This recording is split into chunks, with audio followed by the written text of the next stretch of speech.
ناظرین گرامی، فرعون مصر کا بادشاہ کیسے بنا اور اس کے پہلے کے حالات کیا تھے؟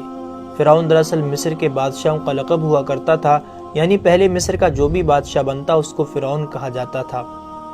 حضرت موسیٰ علیہ السلام کے دور میں جو بادشاہ یعنی جو فرعون تھا اس کا نام ولید بن مصعب بن ریان تھا۔ یہ شہر اسفیان کا ایک غریب عطار تھا اور اس نے لوگوں سے بہت سارا قرضہ لے لیا تھا، اور یہ قرضہ نہ دینا پڑے اس لیے وہ اسفیان سے بھاگ کر شام چلا گیا۔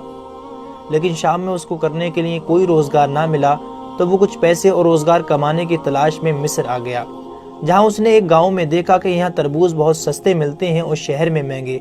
تو اس کے ذہن میں یہ خیال آیا کہ اگر میں ان تربوزوں کو شہر میں لے جا کر بیچوں تو مجھے ان سے کافی منافع ہوگا۔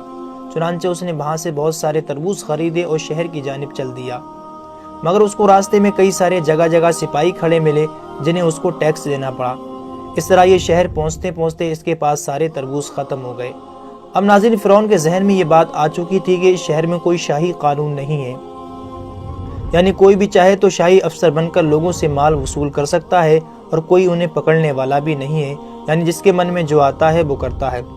اب ناظرین، اس نے سوچا کہ کسی طرح جو پرانا فرعون یعنی جو اس وقت مصر کا بادشاہ تھا اس تک پہنچ سکوں۔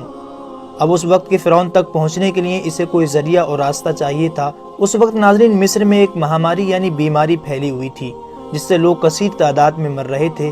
فرعون نے اس کا فائدہ اٹھایا اور قبرستان میں جا کر بیٹھ گیا اور اپنے آپ کو ایک شاہی افسر بتا کر لوگوں سے ہر مردے پر 5 درہم ٹیکس وصول کرنے لگا۔ اس بہانے اس نے چند ہی روز میں بہت سارا مال جمع کر لیا۔ اتفاق سے ناظرین ایک روز بادشاہ کے قریبی رشتہ داروں میں سے کسی کی موت ہو گئی۔ جب وہ اسے دفنانے کے لیے قبرستان پہنچے تو اس فرعون نے ان سے بھی 5 درہم مانگے، لیکن اس کو پیسے تو نہیں ملے بلکہ فرعون کو گرفتار کر کے بادشاہ تک لایا گیا اور بادشاہ کو اس کا پورا معاملہ بتایا۔ بادشاہ نے فرعون سے کہا کہ تمہیں قبرستان میں کس نے مقرر کیا تھا؟ فرعون نے کہا کہ مجھے آپ تک پہنچنا تھا، اس لیے میں نے یہ بہانہ بنایا۔ میں آپ کو یہ بتانا چاہتا ہوں کہ آپ کے ملک میں بہت خراب حالات ہیں، جس کے من میں جو آتا ہے وہ کرتا ہے۔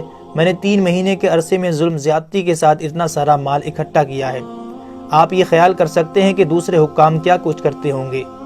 اور یہ کہہ کر ناظرین فرعون نے اپنا سارا مال بادشاہ کے آگے ڈال دیا۔ بادشاہ کو فرعون کی یہ بات پسند آئی اور اس کو ایک چھوٹا سا عہدہ دے دیا۔ اب ناظرین فرعون نے بڑی چالاکی سے رفتہ رفتہ ایسے کام کیے جو بادشاہ اور لوگوں کو پسند آنے لگے۔ یہی سلسلہ دھیرے دھیرے آگے چلا اور ایک دن فرعون تمام لشکروں کا افسر بن گیا۔ جب ناظرین ملک مصر کا بادشاہ یعنی جو اس وقت کا فرعون تھا جب وہ مرا تو رعایا نے فرعون کو تخت پر بٹھا دیا اور اس طرح سے فرعون مصر کا بادشاہ بن گیا۔ کچھ ہی دنوں میں ناظرین فرعون نے لوگوں پر سخت قانون لاگو کر دیے اور جو اس کا حکم نہ مانتا اس کو کڑی سزا دیتا۔ دھیرے دھیرے ناظرین فرعون اپنی حکومت کے نشے میں اس قدر مغرور ہو گیا کہ خدائی کا دعویٰ کر بیٹھا اور لوگوں سے زبردستی اپنے آگے سجدہ کرواتا۔ فرعون بنی اسرائیل پر بہت مظالم ڈھاتا اور ان سے محنت اور مشقت کے کام لیتا۔ ایک روز ناظرین فرعون نے خواب میں دیکھا کہ بیت المقدس کی طرف سے ایک آگ آئی اور اس نے پورے مصر کو گھیر لیا اور تمام فرعونیوں کو جلا ڈالا اور بنی اسرائیل کو کوئی ضرر نہ پہنچایا۔ یہ عجیب و غریب خواب دیکھ کر ناظرین فرعون پریشان ہونے لگا اور اس نے نجومیوں سے اس کی تعبیر پوچھی۔ نجومیوں نے بتایا کہ بنی اسرائیل میں ایک ایسا لڑکا پیدا ہوگا جو تیری بادشاہت کو ختم کر دے گا۔ یہ سن کر ناظرین فرعون نے حکم دیا کہ بنی اسرائیل میں جو بھی لڑکا پیدا ہو اس کو قتل کر دیا جائے۔ اس طرح سے بنی اسرائیل کے لاکھوں بچوں کے قتل کیے گئے، مگر ناظرین جو اللہ کرنا چاہتا ہے اسے کون روک سکتا ہے؟ آخرکار حضرت موسیٰ علیہ السلام کی اسی سال میں پیدائش ہوئی جب بچوں کا قتل عام ہو رہا تھا۔ آپ کی والدہ کے ذہن میں اللہ نے یہ خیال ڈالا کہ وہ حضرت موسیٰ علیہ السلام کو ایک صندوق میں رکھ کر دریائے نیل میں چھوڑ دیں، اور یہ صندوق دریائے نیل میں بہتا ہوا فرعون کی محل کی دیوار سے جا لگا۔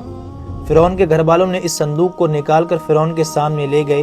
جب اس صندوق کو کھولا گیا تو اس کے اندر ایک نہایت ہی خوبصورت بچہ نکلا جس کے چہرے پر نبوت کی تجلی چمک رہی تھی اور جو اپنے انگوٹھوں سے دودھ پی رہا تھا۔ حضرت آسیہ نے جب اس بچے کو دیکھا تو دیکھ کر کیا بولی اسے قرآن بیان کرتا ہے۔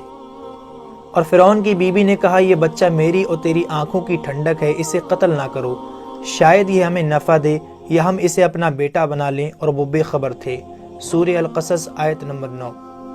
ناظرین فرعون کی بیوی حضرت آسیہ ایک نیک خاتون تھیں جو غریبوں اور مسکینوں پر رحم کرتیں، اور حضرت آسیہ نے فرعون سے یہ بھی کہا کہ یہ بچہ سال بھر کا معلوم ہوتا ہے اور یہ بچہ دریا میں کس سرزمین سے یہاں آیا ہے اور تجھے جس بچے سے اندیشہ ہے وہ اسی ملک کے بنی اسرائیل سے بتایا گیا ہے، لہٰذا تم اسے قتل نہ کرو۔ آسیہ کی یہ بات لوگوں نے مان لی، حالانکہ وہ اس انجام سے بے خبر تھے جو ان کا ہونے والا تھا۔ اس طرح سے ناظرین حضرت موسیٰ علیہ السلام کی پرورش فرعون کے محل میں ہوتی رہی۔ جب اللہ نے حضرت موسیٰ علیہ السلام کو نبوت سے سرفراز فرمایا اور آپ علیہ السلام نے فرعون کو نصیحت فرمائی اور کئی معجزے اسے دکھائے، جب حضرت موسیٰ علیہ السلام بنی اسرائیل کو غلامی سے نجات دلانے کے لیے مصر سے نکلے تو فرعون نے انتہائی تکبر سے بنی اسرائیل کا قتل عام کرنے کے لیے اپنی عظیم فوج کے ساتھ ان کے پیچھے روانہ ہوا، مگر جب ان کے قریب پہنچا تو اللہ کے حکم سے ایک آسمانی آگ نے ان کا راستہ روک لیا۔ اس وقت حضرت موسیٰ علیہ السلام نے اللہ کے حکم سے اپنا عصا پانی پر مارا تو بحر قلزم 2 حصوں میں تقسیم ہو گیا اور لاکھوں کی تعداد میں بنی اسرائیل سمندر میں بننے والے اس عظیم راستے سے پار ہو گئے۔ اور جب فرعون کی فوج نے ان کا پیچھا کرتے ہوئے اس راستے سے گزرنا چاہا تو اللہ نے سمندر کے پانی کو آپس میں ملا دیا اور فرعون کو اس کے لشکروں سمیت ڈبو کر ہلاک کر دیا۔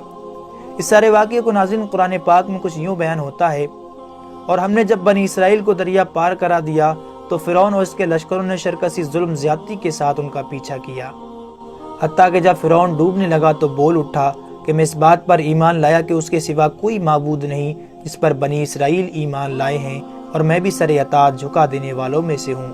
اس سے کہا گیا اب ایمان لاتا ہے، حالانکہ تو اس سے پہلے نافرمان رہا اور تو فسادی تھا، اور آج ہم تیری لاش کو بچا لیں گے تاکہ تو اپنے بعد والوں کے لیے عبرت کی نشانی بنے، اور بے شک اکثر لوگ ہماری نشانیوں کو سمجھنے سے ضرور غافل ہیں۔ اور آج ناظرین فرعون کی لاش پوری دنیا کے لیے عبرت بنی ہوئی ہے، جو کبھی اپنے زمانے میں خدائی کا دعویٰ کیا کرتا تھا اور آج بے بس اور لاچار پڑا ہے۔ اگر ناظرین تاریخ اٹھا کے دیکھی جائے، جن بادشاہوں نے اور جن لوگوں نے اپنی طاقت اور دولت کے غرور میں اللہ تعالیٰ کی ذات کو للکارا، اور جب اس خالق کائنات کی پکڑ آئی تو ان کا انجام شداد، نمرود اور فرعون جیسا ہوا۔ بے شک ناظرین اس خالق کائنات کی لاٹھی بڑی بے آواز ہے۔ اسی کے ساتھ دوستو آج کی ہماری ویڈیو کا اختتام ہوتا ہے۔ ویڈیو پسند آنے کی صورت میں اسے لائک